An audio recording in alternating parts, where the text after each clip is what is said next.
거룩하신 아버지 하나님, 은혜를 감사합니다. 허락하신 은혜를 통해서 변함없이 하나님의 은혜를 우리 안에 간직하게 하시고 그 은혜로 말미암아 우리 모습을 세워가게 하시니 감사합니다. 하나님께서 허락하신 은혜를 통해서 또 귀하게 또 아름답게 하나님의 권세와 은혜를 통해서 온전히 세움받을 수 있는 저희들이 되게 하여 주시옵소서. 주님 허락하시는 바 그 뜻과 은혜를 통해서 더 아름답게 하나님 크신 은혜로 하나님 앞에 설 수 있는 저희들 되기를 원하오니 밝히 사랑하시며 밝히 축복하시며 하늘의 권세와 은혜를 통해서 우리의 모습을 세워갈 수 있도록 축복해 주시옵소서. 아버지 하나님, 주의 사랑과 또 크신 은혜를 통해서 우리로 하여금 하나님 앞에 온전케 됨을 덧입을 수 있도록 축복해 주시옵시고 하늘의 권세와 은혜를 통해서 우리가 더욱 아름답게 세움받을 수 있도록 축복해 주시옵소서. 이 시간 하나님 말씀 상고함에 있어서 우리 마음에 새겨야 될 것들, 믿음으로 응답해야 될 것들 하나님께서 강권하심으로 우리 심령 안에 새겨 담을 수 있도록 축복하시고 또 하나님 믿음으로 응답하여서 온전히 하나님의 뜻을 살아가는 삶이 우리 안에 있도록 축복해 주시옵소서. 성령이 함께해 주시기를 원합니다. 예수님의 이름으로 기도하옵나이다. 아멘. 네, 이제 오늘 본문의 말씀 요엘서 3장 9절로 13절 말씀을 통해서 여기에 담겨져 있는 하나님의 뜻이 무엇인지 우리 마음에 새길 수 있는 그런 시간이 되었으면 좋겠습니다. 우선 이 요엘서가 요엘을 통해서 기록되는 과정 속에서 하나님께서 드러내시기를 원하셨던 것, 북이스라엘과 남유다, 곧 분열된 이스라엘을 멸망시키시는 하나님은 단지 그들의 멸망을 목적으로 해서 심판하셨던 것이 아니었다라고 하는 것을 이어지는 말씀 속에서 우리가 알 수가 있습니다. 심판을 생각할 때 우리가 보통 대부분 심판은 끝이라고 하는 개념을 갖습니다. 하지만 구약의 예언서는 물론이고 선지자들의 말씀은 한결같이 그것이 끝이 아니었다는 사실을 우리에게 증거하고 있습니다. 심판은 그 자체가 목적이 아니라 과정, 통과하는 과정, 그 과정을 통해서 다음이 있다는 것을 우리에게 전제하는 것이 성경에 예언되어 있는 심판들입니다. 심판을 통해서 하나님께서 가지고 계신 그 다음 단계의 궁극적인 목적, 그것이 이루어지게 하시겠다라고 하는 것을 전제로 해서 심판이라고 하는 과정을 허락하셨다, 계획하셨다, 그렇게 생각할 수가 있겠습니다. 여기 요엘 선지자를 통해서 말씀하시는 것도 다르지 않습니다. 유다에 대한 심판을 말씀하시지만은 궁극적으로는 그 심판을 통해서 하나님의 최종적인 뜻이 드러나게 되는 것을 전제로 해서 말씀하고 있다는 것을 알 수 있는데, 특별히 그것은 오늘 여기 3장 말씀에 기록되어 있는 거예요. 물론 3장에도 유다에 대한 이야기도 나오면서 동시에 그것을 통해서 궁극적으로 하나님 나라를 완성하시겠다는 것을 동시에 말씀하고 있기 때문에 사실은 잘 읽지 않으면, 주어를 잘 찾아서 읽지 않으면 이게 좀 왔다 갔다 하는 그런 느낌이 듭니다. 하지만 분명한 것은 그렇다라고 생각을 할 수가 있겠습니다. 따라서 요엘 선지자는 12절에서 내가 거기 앉아서 사면의 얼굴을 심판하리로다, 열국을 심판하리로다, 하나님의 입장을 대변하는 기록을 하고 있습니다. 여기서 하나님은 이스라엘과 유다를 멸망시킨 주변의 나라들을 심판하시겠다는 것과 함께 그 심판을 통해서 이스라엘을 회복시키시겠다고 하는 것을 말씀하고 있단 말이죠. 결국은 이것은 이스라엘의 멸망과 심판 그리고 회복이라고 하는 과정을 우리에게 분명히 말씀하심과 동시에 궁극적으로는 미래에 하나님 나라를 이루어 가시는 과정 속에서의 심판과 하나님 나라의 완성이라고 하는 것을 예표하는 것으로 우리에게 말씀하고 있다는 사실입니다. 그런 의미에서 이 말씀을 통해서 교훈하고자 하는 요엘 선지자를 통해서 드러내시고자 했던 하나님의 뜻이 무엇일까? 우리 마음에 새기면서 우리가 하나님 앞에 살아가는 삶을 하나님 앞에서 어떻게 살아가야 될 것인가? 그 날에 대한 우리의 믿음은 어떤 것이어야 될까라고 하는 것을 마음에 새겼으면 좋겠습니다. 먼저 9절 말씀부터 다시 한번 보도록 하겠습니다. 9절 말씀부터 11절 앞부분까지만 좀 보도록 하겠습니다. 너희는 열국에 이렇게 광포할지어다. 너희는 전쟁을 준비하고 용사를 격려하고 무사로 다 가까이 나와서 올라오게 할지어다. 너희는 보습을 쳐서 칼을 만들지어다. 낫을 쳐서 창을 만들지어다. 약한 자도 이르기를 나는 강하다 할지어다. 사면의 열국들아 너희는 속히 와서 모일지어다. 여기서 보할 때 우리가 생각할 수 있는 것이 뭐냐면 오늘 9절 말씀부터 이해하는 데는 여러 가지 견해가 있습니다. 그래서 여기서 너희라고 지칭하는 사람들이 과연 누굴까? 이것이 사실은 달라요. 문장마다 거기서 말하는 그 너희가 다른 너희인데 따라서 어떤 해석이 가능할 것인가라고 하는 것은 무엇을 전제로 해서 볼 것인가라고 하는 것이 좀 중요한 문제가 됩니다. 하지만 여기서 중요한 것은 전체 문맥을 통해서 무엇을 말씀하시고자 하는가라고 하는 것을 본다고 하면 여기서 아주 반복돼서 나오는 매절 나오는 말이 너희라고 하는 어떤 사람들을 지칭하는 말이 나옵니다. 근데 그 너희가 누굴까? 9절에도 2번 나오는데 앞에 있는 너희와 두 번째 있는 너희가 다릅니다. 앞에 있는 너희는 요해를 중심으로 하는 선지자들을 이야기하는 것이고 뒤에 있는 너희는 오늘 본문에서 말씀하고자 하는 사방의 열국들을 지칭하는 말입니다. 그리고 10절과 11절도 반복돼서 끝까지 나옵니다. 이들이 누굴까라고 하는 여기서 말하는 너희는 결국 2절에서 나오는 만국 곧 하나님께서 이스라엘을 멸망시키는 데 사용되었던 나라들 결국 그 나라들은 구의 뭐예요? 심판의 대상이 되는 나라들이에요. 결국 2절에서 표현된 대로 말한다고 하면 만국을 의미하는 것으로 보는 것이 이 전체를 이해하는데 가장 유리하다고 볼 수 있겠습니다. 이렇게 본다고 하면 이 말씀은 그날 곧 심판의 날에 북이스라엘과 남유다를 멸망시키는 일 3장 1절 말씀부터 나왔던 얘기로 생각한다면 메뚜기 재앙 그 메뚜기 재앙의 주인공이었던 나라들 이스라엘을 멸망시키는 데 주역을 담당했던 나라들을 의미하는 겁니다. 당시에 가장 강대한 국가들이었습니다. 그러한 의미에서 하나님은 요해를 통해서 이스라엘을 멸망하게 하는 주인공 역할을 했던 나라들에 대한 그들이 행했던 악을 심판하시겠다는 거예요. 그래서 그 악을 최종적으로 설명하는 것이 오늘 본문 말씀 13절 맨 끝에 가서 보면은 그들의 악이 크미로다. 다시 말하면 추수하는 과정 속에서 그들이 당할 고통이 그들이 행했던 악과 비례한다. 그들이 행했던 악과 같은 수준으로 그들이 고통을 당하게 될 것이다. 라고 하는 것을 13절 말씀에서 최종적으로 결론 내는 것을 볼 수가 있습니다. 그런 의미에서 다시 9절 말씀으로 옵니다. 그러면 이 9절에서 하는 말씀은 뭘까? 너희는 전쟁을 준비하고 용사를 격려하고 무사로 다 가까이 나와서 올라오게 하라. 이 나라들에 대해서 전쟁을 준비하라는 거잖아요. 이 말씀은 보면 이스라엘을 멸망시키는 일에 앞장섰던 나라들에 대한 하나님의 심판이 임박했으므로 그것을 전제로 해서 그들에게 닥쳐올 참혹한 심판의 날에 그들이 경험하게 될 전쟁과 참으로 당해야 할 고통에 대비해서 너희들이 지금 할 수 있는 일이 뭐냐?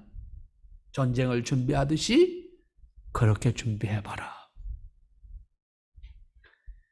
여기서 이렇게 말하는 것은 전쟁을 이길 수 있도록 하나님의 심판에 대적할 수 있도록 준비하라. 그렇게 말하는 게 아니에요.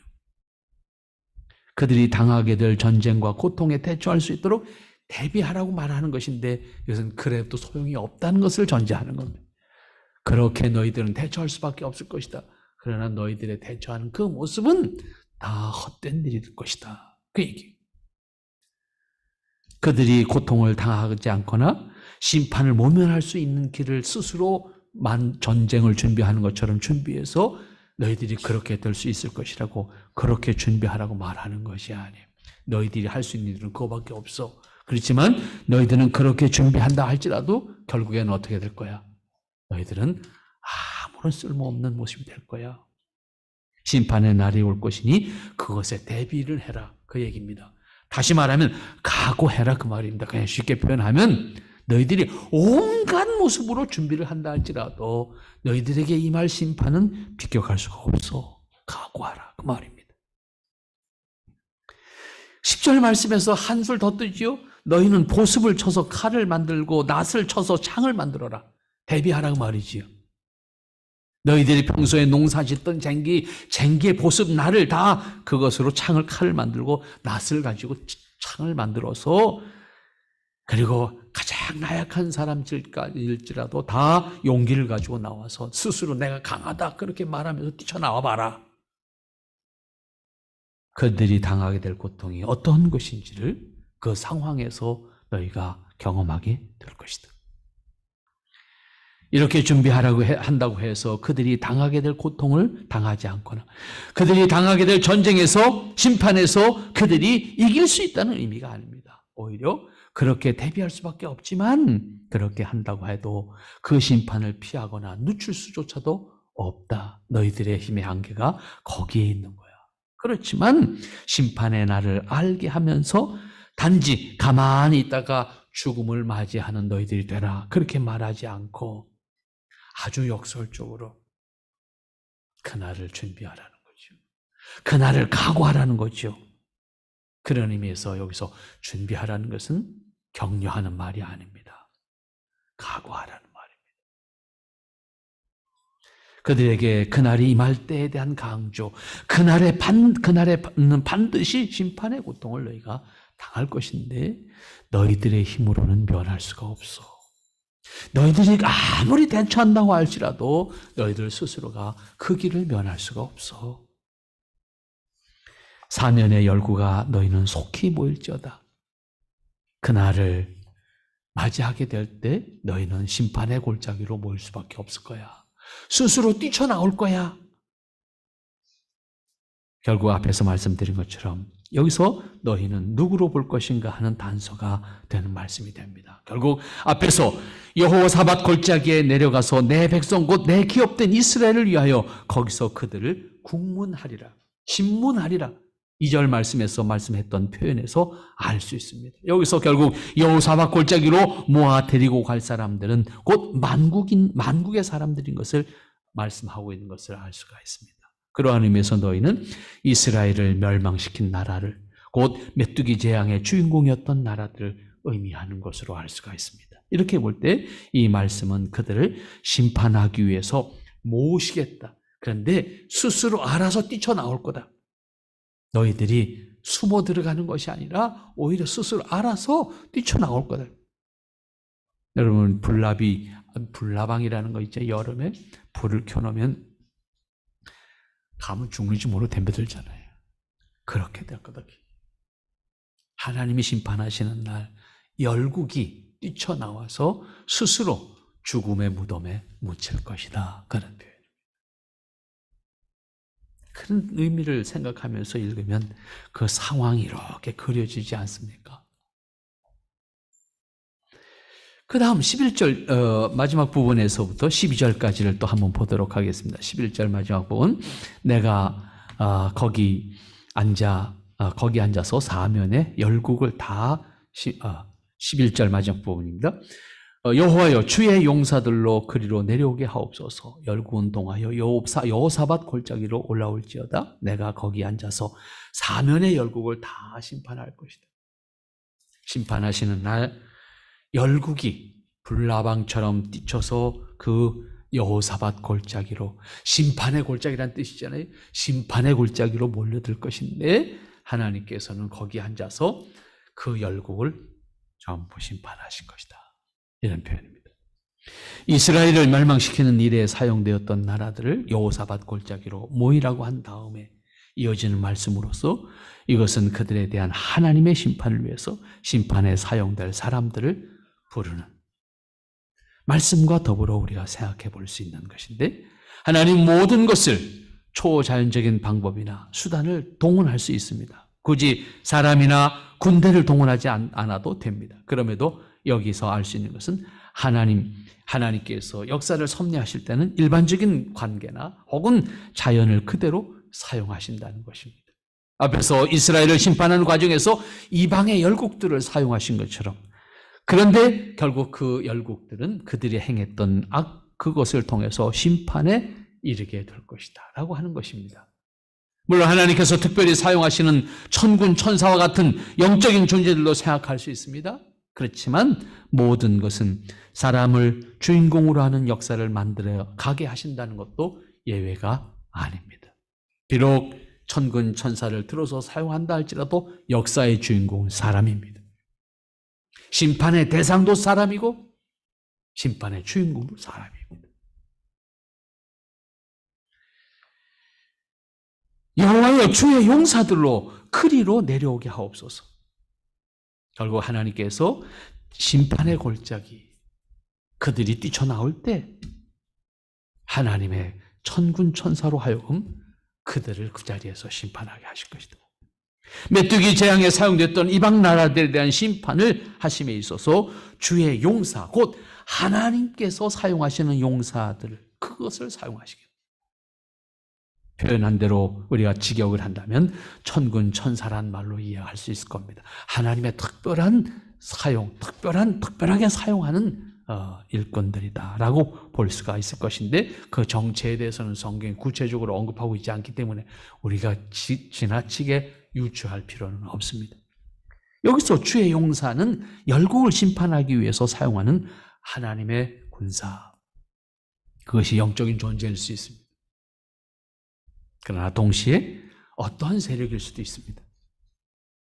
하나님께서 사용하시는 능력입니다. 하나님께서 사용하시는 권세입니다.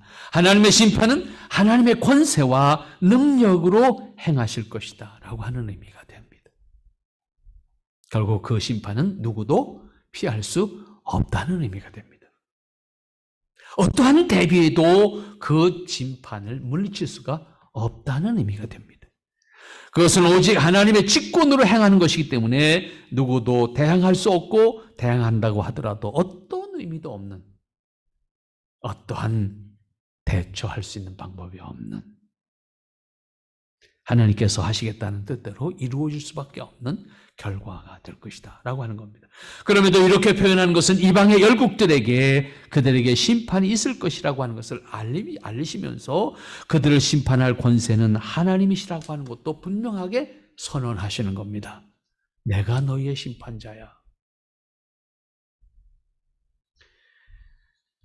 열국은 동하여 여호사밧 골짜기로 올라올지어다. 앞에 말씀드렸던 것처럼 심판의 대상인 열국들은 하나님의 심판의 때에 알아서 심판의 골짜기로 뛰쳐 올라올 것이다, 그 말입니다. 그들은 스스로 동하여, 격동해서 심판의 골짜기로 뛰쳐 올라올 것이다. 심판의 상황에 직면했을 때 그들이 느끼게 되는, 그들이 깨닫게 되는 그것은 죽음과 절망이라고 합니다. 그러므로 자신들의 능력과 수단을 모두 동원해서 어떻게든 해보려고 스스로 뛰쳐나오지만 그들에게 주어지는 결말은 어떤 소망도 없는 것이다. 위기를 느낄 때 어떻게 할 것인가 생각하거나 본능적으로 행동하게 되는 것은 사람들의 모습입니다. 열국의 심판을 맞이할 때의 모습도 다르지 않고, 그들이 동하여 스스로 여호사밧 골짜기, 곧 심판의 골짜기로 뛰쳐나올 것이다. 그러한 위기적 상황을 깨닫게 될 때 그들은 어떻게든지 저항할 것이고 몸부림을 칠 것이다. 그런데 이어지는 말씀, 뭐라고 말씀합니까? 내가 거기 앉아서 그 열국을 심판할 거다. 이 표현 단어가 참 대비되지 않아요? 하나님은 영적인 존재시잖아요. 그럼에도 표현하는 뭐라고 했어요? 내가 거기 앉아서. 상황을 잘 생각하세요. 내가 거기서 심판할 것이다. 그렇게 표현해도 되잖아요. 그런데 거기 앉아서 여유로움과, 지금 죽겠다고 난리치는 상황인데 하나님은 거기 앉아서 여유로움과 권위를 드러내십니다.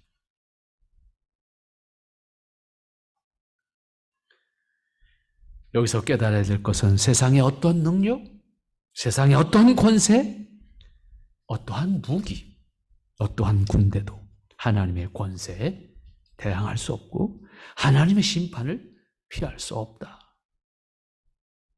결국은 우리는 끝까지 이 사실을 기억해야 합니다. 그것은 하나님께서 심판의 대상으로 삼으신 어떤 것도 예외일 수 없습니다. 세상의 것으로 하나님을 이길 수가 없습니다. 세상끼리 싸울 때는 무기가 최고일 수도 있고 그 어떤 것이 최고일 수도 있어요. 하지만 그렇다 할지라도 그것이 영원하지 못하다는. 우리는 지금 경험하고 있지 않습니까? 전 세계가 저 지구 어느 한쪽에서 일어난 전쟁을 통해서 지구 전체가 힘들어하고 있는데 러시아가 우크라이나를 침략했을 때 한 달 안에 끝날 거야. 사람들 다 그렇게 생각했어요. 그 싸워보나 마나지 뭐. 그런데 1년하고도 3개월이 지나갔습니다. 그런데 그 전쟁은 어떻게 될지 아직도 모릅니다.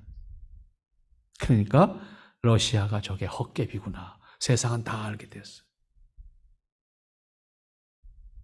그들이 가지고 있었던 무기, 그들이 가지고 있었던 군대, 그것이 별거 아니었구나.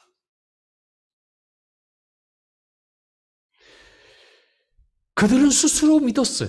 우리의 군대가 이길 거라고. 우리의 무기가 이길 거라고. 안 믿었으면 전쟁 안 하지요.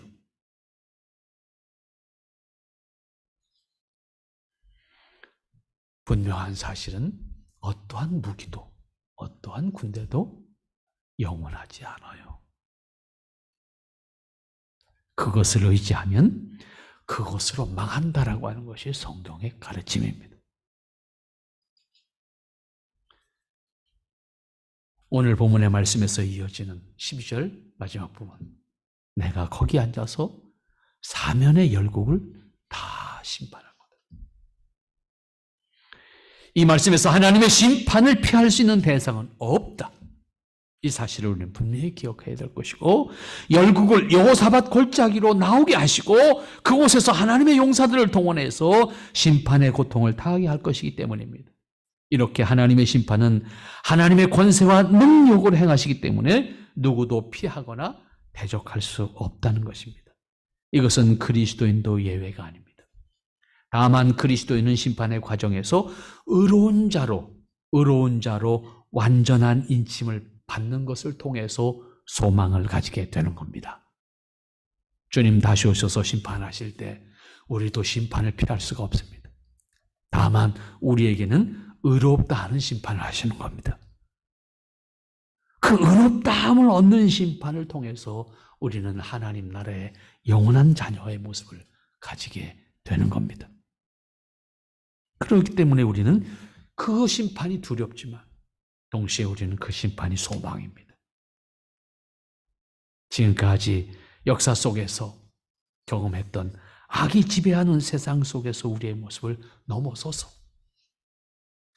하나님의 영원히 기뻐하실 수 있는 그 나라에 임할 수 있는 의롭다함을 인침받는 완전한 하나님의 자녀로서의 모습을 가지게 되는 심판의 날이기 때문입니다.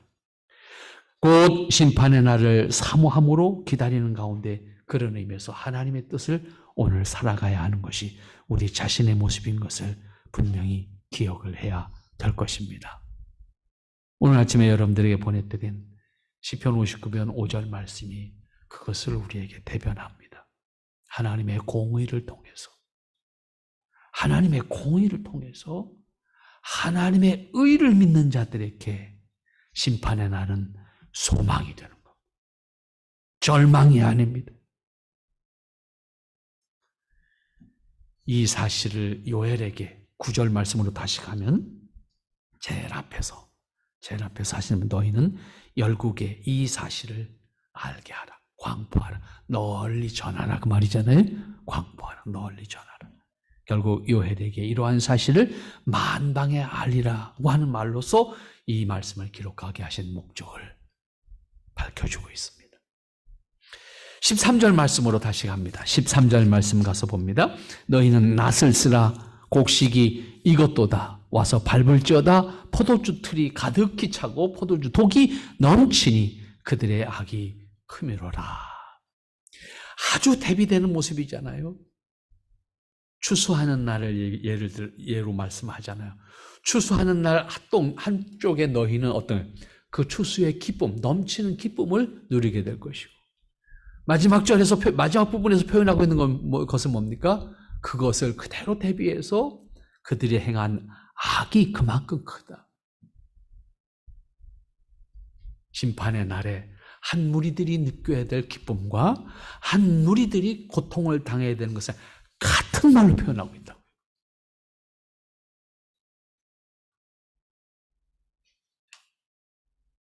결국 13절 말씀은 지금까지 말씀드린 사실을 종합해서 정리할 수 있는 말씀이 됩니다. 곧 하나님께서 심판하시는 것은 단지 목적으로 하는 것이 아니라 그 날의 심판은 다음을 위한 과정으로 행하시는 것이다 라고 하는 것을 알 수 있죠.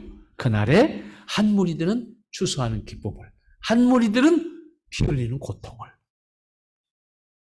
그런 의미에서 심판의 날은 이스라엘에게는 회복의 날이 되는 것을 의미합니다.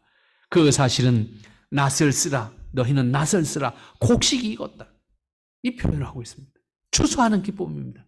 언제가? 심판의 날이. 추수 때가 되었을 때에 했던 열국은 결국 지금까지 고생과 수고를 했지만 심판을 통해서 이스라엘을 멸망시키는 일을 했던 많은 나라들에 대한 심판이 있게 될 것이고, 그 심판으로 말미암아 이스라엘은 추수, 곧 회복될 수 있는 기회를 가지게 될 것이다. 이렇게 심판을 통해서 이스라엘을 회복시키시겠다고 하는 하나님의 뜻을 분명하게 전하고 있는 것이 여기 13절 말씀입니다. 심판을 말씀하시면서 어떻게 보면 심판과 직접적인 연관이 없는 것 같은데, 곡식이 익었으니 낫으로 수확하라고 하는 말씀을 하고 있습니다. 결국 한 무리들에게는 그날이 수확하는 날이잖아요. 지금까지 고생했던 것에 대한 대가를 얻는 날이잖아요. 우리가 이 세상에서 믿음으로 살아가는 과정 속에서 때로는 곤고하기도 하고, 때로는 버겁기도 하고, 때로는 우리 스스로를 절제해야 되기도 하고, 때로는 남들이 하지 않아도 되는 일을 감당하는, 믿음을 통해서 감당했던 수고들이 있습니다. 그러나 심판의 날 그 수고의 수확을 거둘 것이다. 때문에 오늘 우리는 그 날과 그 수확을 바라보면서 우리에게 주어진 믿음의 삶의 도리를 기꺼이 감당하는 거예요. 농민들이 봄날 씨를 뿌릴 때 씨 뿌리는 것은 수고가 동반된 믿음. 하지만 그 수고를 기꺼이 감당하는 것은 훗날 그것을 추수할 수 있는 기쁨을 확인하고 있기 때문에 가능한 겁니다. 믿음으로 산다라고 하는 말이 그런 의미입니다. 주님이 약속하신 은혜가 그날에 우리에게 주어질 것을 바라보면서 하나님의 뜻을 사는 기쁨이 우리의 기쁨이어야 됩니다. 그런 의미에서 우리의 수고는 그 자체가 기쁨이어야 합니다. 그 기쁨은 믿음의 기쁨입니다. 이렇게 심판은 하나님의 때의 완성을 위한 과정을 의미합니다. 심판을 통해서 단지 멸망을 말씀하시는 것이 아니라 오히려 심판을 통해서 이스라엘을 회복시키는 것을 목적으로 하고 있다는 사실을 그들에게 알게 하라. 그렇게 요엘 선지자에게 이야기하는 겁니다. 이어지는 말씀을 보십시다. 와서 밟을지어다 포도주 틀이 가득 차고 포도주 독이 넘치니 그들의 악이 크미로다 라고 표현합니다. 이 말씀 역시도 심판의 때를 수확의 때로 설명하고 있는 말씀입니다. 심판을 통해서 수확하는 기쁨이 농부들에게 있는 것처럼 이스라엘이 온전하게 회복될 것을 말씀하고 있는 것입니다. 그런데 심판은 이스라엘의 회복을 의미하지만 동시에 심판의 대상인 열국은 이스라엘에 의해서 수치와 고통을 당하게 될 것이라고 하는 상징적인 의미도 포함되어 있음을 알 수가 있습니다. 그렇기 때문에 이스라엘에게는 수확하는 기쁨을 체험하는 날이지만 동시에 열국은 심판의 고통을 체험하게 되었나이다 그 말. 그 사실을 와서 밟을지어다. 포도주를 만들기 위해서 우리나라는 포도주를 이렇게 대규모로 만들지 않는 나라이니까 우리는 주로 포도를 먹는 것으로 기르지요. 네, 이 유럽이나 팔레스타인은 다 포도주를 만드는, 열매도 먹지만 포도주를 만들기 위한, 가공하기 위한 작물로 기른다. 그러니까 포도주를 만들기 위해서 포도 열매를 따서 그 통에다 넣고 그걸 으깨 해야 되잖아요. 으깨서 즙을 만들어야 되니까. 지금 그 얘기예요. 여기에 와서 밟을지어다라고 표현하고 있는 것은 포도주 틀이 가득 차고라고 하는 것은 바로 그 포도주를 만들기 위해서 포도를 으깨기 위한 틀을 말합니다. 그거를 말이나 노새를 이용해서 으깨기도 하지만 사람들이 맨발로 들어가서 그 통에 들어가서 밟는단 말이에요. 그래서 그걸 으깨서 그 즙을 짜서 그걸 발효시킨다. 수확의 풍성함을 표현하는데 동시에 그 수확하는 과정 속에 그들을 압제했던 사람들은 고통을 당합니다. 아주 같은 하나의 상황을 대비해서 하나는 승리자의 모습으로 하나는 패한 자의 모습으로 설명하고 있는 것을 볼 수가 있습니다. 이것은 하나님의 진노하심으로 열국에게 주어질 심판의 날의 고통이라고 표현할 수가 있을 겁니다. 그런 의미에서 하나님께서 심판하시는 날을 기점으로 해서 이스라엘의 신분과 이방 나라의 신분이 완전히 바뀌어진다는 사실을 알 수가 있습니다. 이것은 그들에게 있어서의 문제가 아니라 우리 자신에게도 다르지 않습니다. 역사의 과정을 통해서 신분과 세상에서의 위치가 완전하게 바뀌는 것을 의미합니다. 이것에 대한 믿음이 있을 때 비로소 당장 어려움이 있다고 할지라도 우리가 이 세상을 믿음으로 이기면서 살아갈 수 있는, 비록 어려움이 있을지라도 어려운 현실에서 오직 믿음으로 하나님의 뜻을 이루어가기를 기뻐하는 삶을 자원할 수 있게 되는 겁니다. 심판의 그날이 있을 때 세상에서 득세했던 악의 무리가 심판을 당함으로 말미암아 몰락하게 될 것이고, 그 심판의 날, 비록 어려움과 공고함 속에 이 땅에 살지만 그 심판의 날을 통해서 그리스도인이 하나님 나라의 틀림을 받게 될 것이다 라고 하는 역사의 전환점입니다. 그래서 주님의 심판의 날은 역사가 전환되어지는, 곧 득세했던 악이 더 이상 지배하지 못하게 되는 세상이 되는 것을 의미하는 거예요. 그날을 믿기에 오늘 우리는 이 땅에서 하나님의 의를 살아가기에 기뻐하는 사람이 될 수가 있고, 비록 우리가 지금 어려움에 처한다 할지라도 믿음을 지켜 살아가기를 각오할 수 있는 사람이 되는 겁니다. 또한 현실에 대한 실망이나 좌절을 해서는 안 되는 이유가 여기에 있는 겁니다. 내가 아무리 믿음으로 살려고 한다고 안 됩니다. 나 혼자 한다고 됩니까? 라고 좌절해서는 안 된다는 의미가 되는 겁니다. 하나님이 그것을 알기에 심판이 있는 거예요. 없다면 심판이 없을 것이고, 심판이 없다면 우리는 이 땅에서 그렇게 살아갈 수 있는 힘이, 그렇게 살아갈 수 있는 소망이 없어요. 어차피 한평생 사는 건데 대충 살고 말지 뭐. 그렇지 않습니까? 이미 아담의 타락과 함께 인간이 하나님의 뜻을 기뻐하는 것은 매우 관심 밖의 일이 되었습니다. 그렇기 때문에 사람은 세상에 살면서 스스로 절망하면서도 그 절망을 반복합니다. 의욕을 가질 수 없음에도 불구하고 다시 미련을 갖습니다. 아무리 열심히 살아도 다시 반복되어지는 것은 절망입니다. 실망입니다. 죽음과 고통을 경험하게 하는 길로 우리는 행하고 있을 뿐입니다. 때문에 우리에게 있어서 오늘을 살되 하나님 나라에 있는 과정 속에서 주님의 심판이 있다라고 하는 사실을 믿음으로 소망을 가지는 거예요. 그리스도인에게 있어서는 그 날이 소망이기 때문입니다. 그러나 하나님을 모르는 사람에게 있어서는 그 날을 모르기 때문에 이 세상에서 하나님이 기뻐하지 않는 방법을 기꺼이 자행하는 거예요. 그러나 아무도 모르는 사이에 심판의 날에 그들은 영원히 절망하게 될 겁니다. 그러한 의미에서 이 말씀을 우리가 다시 한번 바르게 이해해야 될 것입니다. 그리스도 안에서 하나님의 자녀로 부름을 받은 사람들은 예수님의 이름으로 이스라엘, 곧 하나님의 자녀의 신분과 함께 하나님 나라의 백성이라고 하는 신분을 확증받은 사람들입니다. 오늘 우리는 이 사실에 대한 확인을 가져야 합니다. 그렇기 때문에 심판의 날을 맞으면서 그날을 두려워하는 것이 아니라 그날을 사모하는, 그날을 사모하기 때문에 오늘 믿음으로 살 수 있는 우리의 의지가 만들어지는 거예요. 그것은 하나님께서 자녀로 부르신 자들에 대한 신분과 자녀로서의 자격을 허락하셨기 때문에 우리는 그것을 가지고 이 땅을 믿음으로 살아가는 겁니다. 그런 의미에서 하나님의 자녀들은 심판의 날에 대해서 열국에 널리 알리는 일을 해야 되는 것이 또한 하나님을 믿는 사람들의 모습입니다. 그리고 그날을 기다리는 사람, 그날을 사모하는 사람.